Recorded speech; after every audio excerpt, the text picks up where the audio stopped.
Welcome to Shadowproof. Evidence first, noise last. American technology after World War II was considered to have made a leap forward. Many secret projects also began after World War II, such as the Montauk Project on time travel and the MK Ultra Mind Control Project. However, few people know that before American science and technology made a leap forward, Germany, a leading power at the time, possessed advanced weapons that astonished the world. Hitler, the leader of Germany at that time, controlled the world's top scientists and gradually moved towards his ambition of dominating humanity. In fact, there are still rumors that Hitler not only did not commit suicide, but also led a group of scientists to escape to Antarctica. The reason he chose Antarctica was not because of sparse population, but because it was the gateway to the underworld. There, Hitler could not only recover energy, but also receive support from a high-intelligence civilization to rebuild the Third Reich. Importantly, recently, more and more evidence and witnesses confirm Hitler really did not commit suicide, and there is even evidence that Antarctica has an entrance to the inner world. Today, I will share with everyone about Antarctica and Hitler's Third Reich.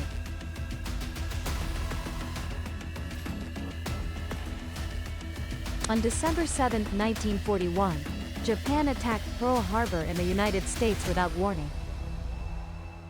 In this attack, Japan sank 8 battleships, 2 cruisers, 3 destroyers of the United States, destroyed 188 aircraft, and killed 2,402 American soldiers.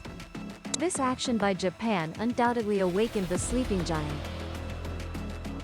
Afterwards, the United States decided to add on August 6 and 9, 1945, the United States dropped 2 atomic bombs on Hiroshima and Nagasaki, marking the end of World War II, and officially announced to the world that the United States possessed the most terrifying weapon, nuclear weapons. The invention of the atomic bomb shocked the world, but few noticed that long before the United States researched nuclear weapons, Hitler had invested in this field since 1939. Although Germany ultimately lost the war, these things are enough to prove German technology was leading the world. Besides nuclear weapons, the United States Area 51 Air Force Base also shocked by creating the only stealth bomber B-2. The characteristic of this aircraft is that it is not detected by radar. Did any of you notice that earlier I said the B-2 is the only stealth bomber in the world? Not the first stealth aircraft?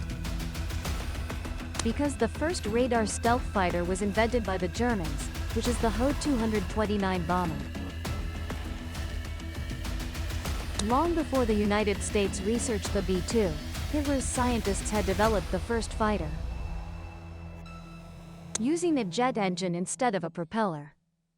Notably, they also discovered that just by coating the Ho-229 with a layer of material, it would disappear from radar. So why did Germany suddenly abandon propeller aircraft to invent jet aircraft, even with stealth capability? Let's see what Wernher von Braun, the head of NASA,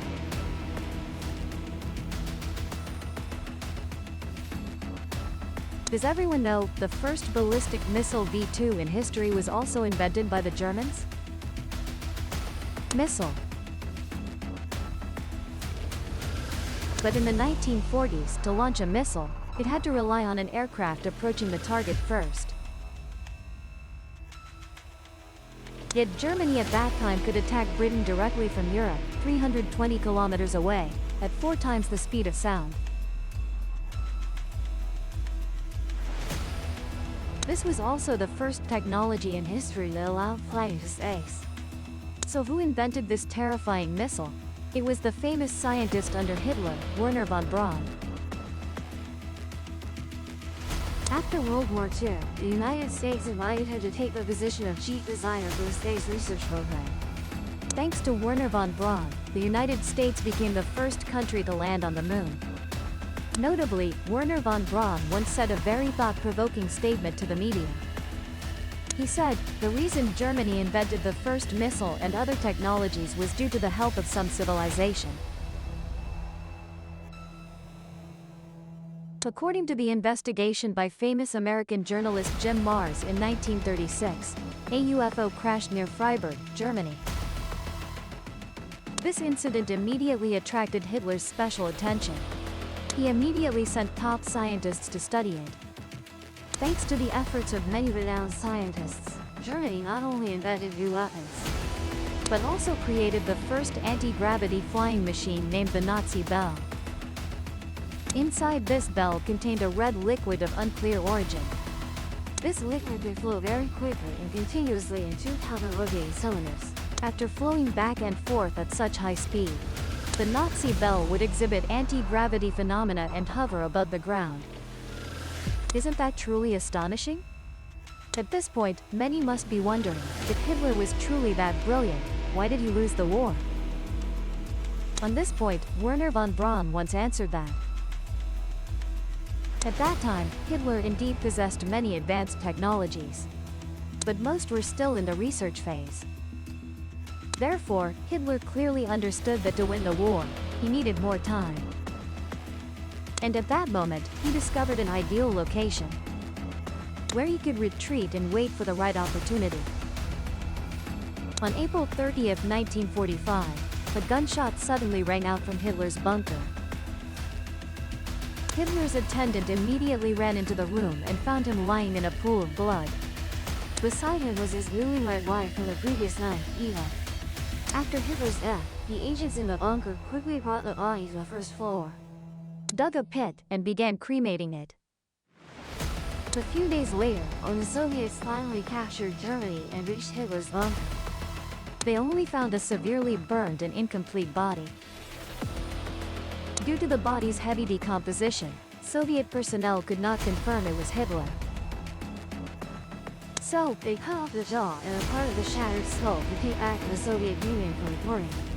Stalin, upon receiving the news of Hitler's death, was very suspicious, and ordered an investigation of the jaw that was brought back. At that time, Professor Hugo Placid and scientific technician Kate Hausman were responsible for examining the jawbone fragment.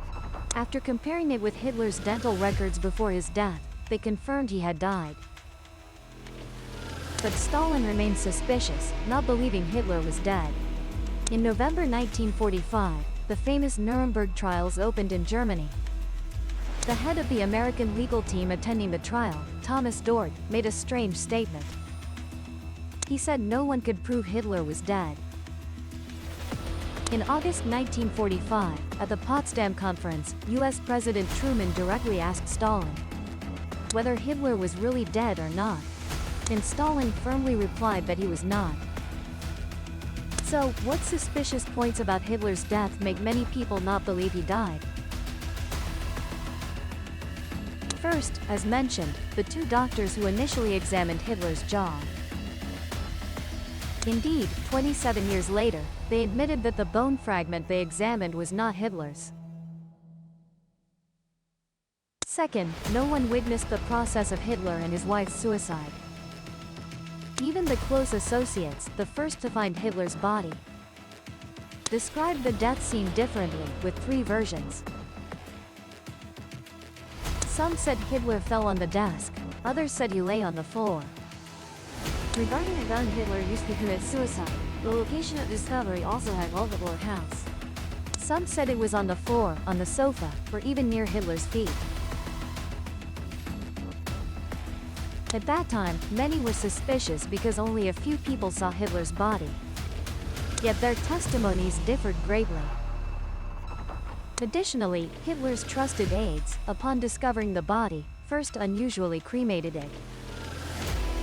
This action further fueled outside suspicion that the body was not Hitler's. And they did so to conceal the truth. Hitler was not yet dead. Although there is much evidence indicating the body was Hitler's, conspiracy theorists believe, based on the technical standards of German technology at that time, Finding someone with medical and scientific records similar to Hitler's was not difficult. According to a declassified American document, Hitler had trained at least 4 replacements that year. These 4 individuals were identical to Hitler in both voice and year appearance. This seems to be the real reason Stalin didn't believe Hitler had died. So if Hitler were still alive, where would he most likely go? Some opinions suggest that Hitler had long devoted considerable effort to finding an escape route for himself. During World War II, strangely, Hitler repeatedly sent people to 2 locations.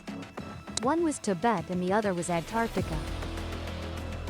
Documents show that Himmler, who was sent to Tibet that year, discovered an advanced civilization called Shambhala in the world.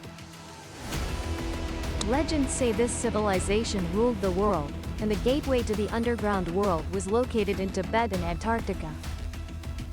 Upon learning this, Hitler sent people to Antarctica at the end of that same year, building a base called Q-11, and used it as a foundation to actively search for the underground civilization. Shortly after World War II ended in 1945, the US discovered that Germany had 54 U-boats. And over 6,000 technicians, scientists, and high-ranking generals had disappeared without a trace. The United States found this suspicious and immediately implemented a secret plan called Operation High Jump. This plan remained classified until recent years when the US publicly declassified it. The American side claimed it was just a routine survey to Antarctica. However, the declassified documents tell a different story. The documents clearly show that not long after World War II ended, a few months later, the US dispatched an aircraft carrier, 13 warships and submarines, and 23 aircraft to Antarctica. Many scholars were baffled, truly not understanding what kind of survey required such a warlike scale. And importantly, in 2019, someone discovered a U-boat under the Antarctic ice via Google Maps. Not only that, in recent years, many netizens found that despite being covered by thick ice, Antarctica has countless huge caves. These caves are not only bottomless but also seem to lead deep into the earth. Could it be that the US Operation High Jump plan was really aimed at capturing Hitler, the fugitive who had escaped to Antarctica? Some point out that if this plan, mentioned for decades, is true, then it seems nothing in the world is impossible. Thank you for watching. If you'd like, you can subscribe to catch the next video. Or if you have time, you can watch more videos from this channel. If the proof convinced you, subscribe and open the next case.